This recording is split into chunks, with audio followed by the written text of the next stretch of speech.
Hello friends, welcome to Pahadi Boy Classes. His glorious Lenin Siwani सुख ने अपने शब्दों में glory of the north souls Lenin biography लैम को संक्षेप में प्रस्तुत किया है। दीवान सिंह आज मृग माता हैं। इसमें वह रूस से है। महान क्रांतिकारी व्लादिमीर लेनिन का जीवन और रूस को उनकी विरासत। लेखक कहता है कि लेनिन का जन्म 1870 यह वोल्गा नदी पर सिथर्कस शहर में हुआ था। उनका असली नाम व्लादिमीर एलियाना था, इसलिए वह क्रांतिकारी गतिविधियों में भाग लेते हुए पुलिस से बचने के लिए लेनिन का नाम लिखता था और बाद में इस नकली नाम से प्रसिद्ध हो गया। उस समय रूस की स्थिति बहुत खराब थी। लोग अनपढ़ थे। गांव में न ट्रेन थी, न तार और न बिजली।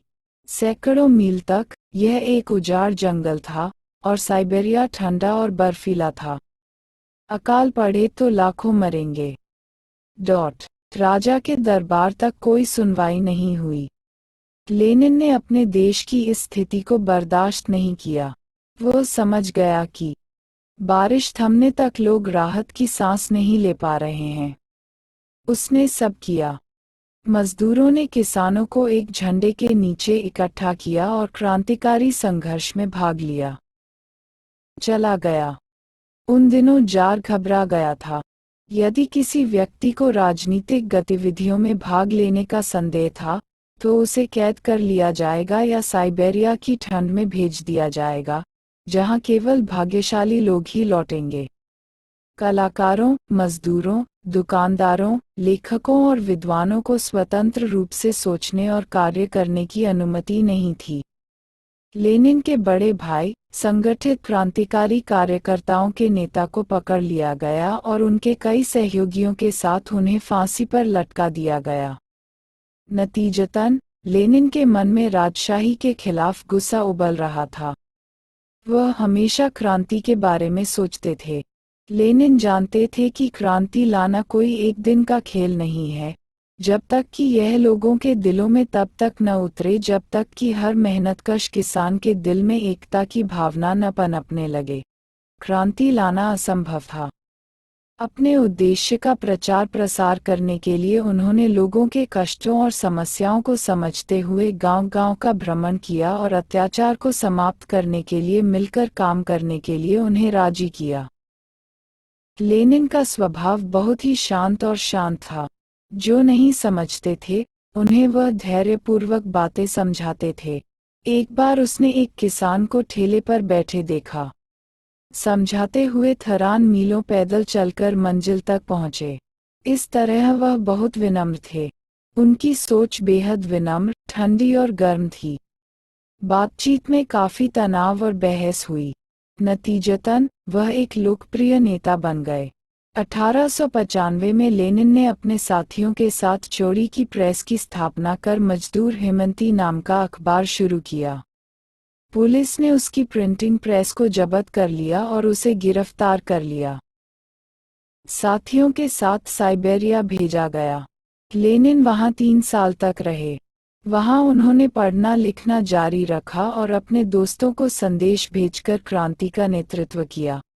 वहां उन्होंने एक क्रांतिकारी लड़की से शादी की, जिसे उनके साथ साइबेरिया भेजा गया था। 1900 में लेनिन की रिहाई के बाद मॉस्को आज़ाद हुआ था। उन्होंने रूसी लोगों की मांगों का प्रतिनिधित्व करने और एक क्रांति का नक्शा तैयार करने के लिए अन्य यूरोपीय देशों की यात्रा की। वहां उन्होंने चंग्यारा नाम का एक अखबार शुरू किया, जिसका एक फ्रंट पेज था, जिसमें लिखा था। हालांकि जर्मन सरकार ने अखबार बंद कर दिया, फिर भी क्रांति की चिंगारी जलती रही। लेनिन ने यूरोप के अन्य भागों की यात्रा की।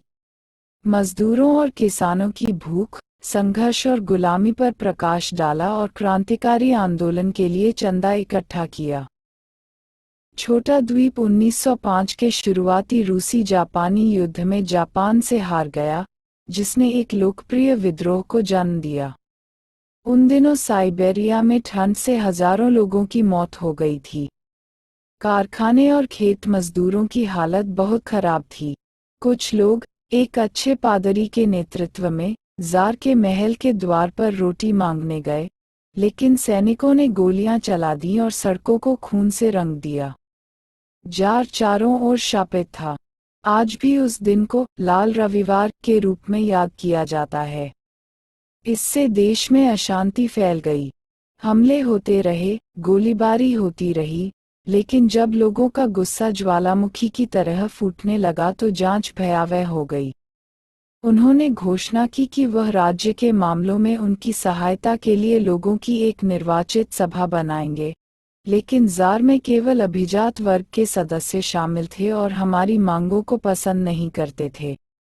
उन्होंने विधानसभा के विचार को त्याग दिया और फिर से बदमाशी का सहारा लिया। इसके बाद लेनिन ने देश का दौरा किया। पुलिस उसकी तलाश में थी, लेकिन वह हर तरह के मामलों को चकमा देने में सफल रहा। उसने अपनी शर्ट चुरा ली। उनके महत्वपूर्ण कागजात पत्रों से लेकर राजनीतिक पैंतरेबाजी तक रखे गए थे। कभी कभी वह उन्हें बगीचे में गाड़ देता था और सब्जियां उगाने के लिए छोड़ देता था। चेल्सी में वह क्रांति पर थे। एक बार में एक अच्छी किताब और एक पेपर लिखा। वह इसे अपने दोस्त के पास ले गया। पकड़े जाने के डर से स्याही की जगह दूध इस्तेमाल करते थे, जिनके पात्र उनके साथी पानी में डुबकी लगाकर पढ़ते थे। उसी प्रकार उनके दोस्तों ने भी उन्हें पत्र लिखकर स्थिति से अवगत कराया। उनका विचार था कि जब शाह के सींग दूसरे देश में फंस जाएंगे, तो वे एक क्रांति शुरू करेंगे। यह अवसर जल्दी आया। 1914 में प्रथम विश्व युद्ध छिड़ गया। लेनिन जानते थे कि लड़ाई रूस के 4 सबसे धनी व्यक्तियों और जर्मनी के सम्राट कर्क के बीच थी। लेनिन ने लोगों को घड़े की मदद करने से रोका और कहा कि जार की तोपों को चारे के रूप में इस्तेमाल नहीं किया जाना चाहिए। इस प्रकार जार की सरकार का हाथ लोगों पर पड़ गया। चारों हार गए और इस अवसर पर सैनिक, मजदूर, किसान और लाविया एक साथ आए और उनके महल पर धावा बोल दिया। संतरी ने गोली चलाई और लोगों ने गोलियों से जवाब दिया। जब जार के सैनिकों ने अपनी बंदूकें निकाली, तो उनकी बंदूकें गिर गईं और वे रिवॉल्यूशनरी गार्ड्स में शामिल हो गए। सरकार लोगों के हाथों में है। लेनिन उस समय स्विट्जरलैंड में थे। वह जानता था कि यदि वह शीघ्र ही रूस नहीं पहुंचा और क्रांतिकारी ताकतों को सही दिशा में नहीं ले जाया गया, तो सभी प्रयास व्यर्थ हो जाएंगे। उनके लौटने पर लोगों ने उनका जोरदार स्वागत किया। उस समय तक क्रांस्की नाम के एक स्कूल मास्टर के नेतृत्व में सरकार बन चुकी थी। यह जनता का लोकतंत्र है। सरकार नहीं, बल्कि मध्यमवर्गीय बाबू और लालिस की सरकार। लेनिन ने ट्रॉत्स्की और स्टालिन जैसे अपने सहयोगियों के साथ मिलकर उसे उखाड़ फेंका और लोगों का शासन स्थापित किया। हालांकि ज़ार के चाचा और भतीजे, हितेश और कहंस्की के साथी कार्यकर्ता, नई सरकार को उखाड़ फेंकने की साजिश रच रहे थे।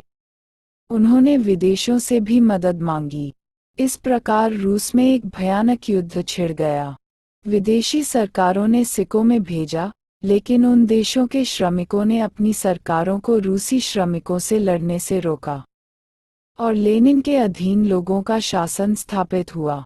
लेनिन ने सभी आरोपों के साथ समझौता किया और अपने लोगों की स्थिति में सुधार करना शुरू कर दिया और कुछ ही समय में देश शरीर स्पष्ट किया। देश भर में अज्ञानता के अंधकार को दूर करने वाले अंधेरे को दूर करने के लिए वह देश से बिजली लाने वाले पहले व्यक्ति थे। लोग पढ़ते हैं, लिखते हैं और देश की बेहतरी के लिए काम करना शुरू किया।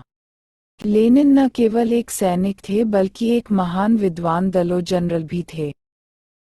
वे एक चतुर इंजीनियर भी थे। अपने स्वयं के आविष्कारों के बारे में सोचें। उसने रूस की पूरी आर्थिक संरचना को बदल दिया। उसने अमीरों और सामंतों से भूमि छीन ली और हमारे रूसियों की संयुक्त संपत्ति बन गई।